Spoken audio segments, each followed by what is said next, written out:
The real structure of the APMP Practitioner Exam, what you're tested on and where you score. This exam isn't unpredictable.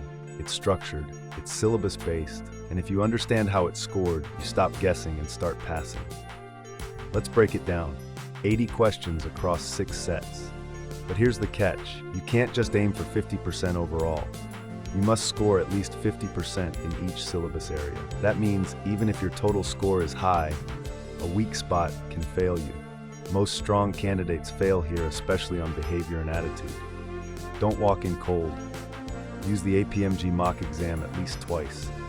Use Baachu's mock tools, 1-hour mentoring and feedback, especially if you're struggling with Q6. You've got 150 minutes, that's 25 minutes per set.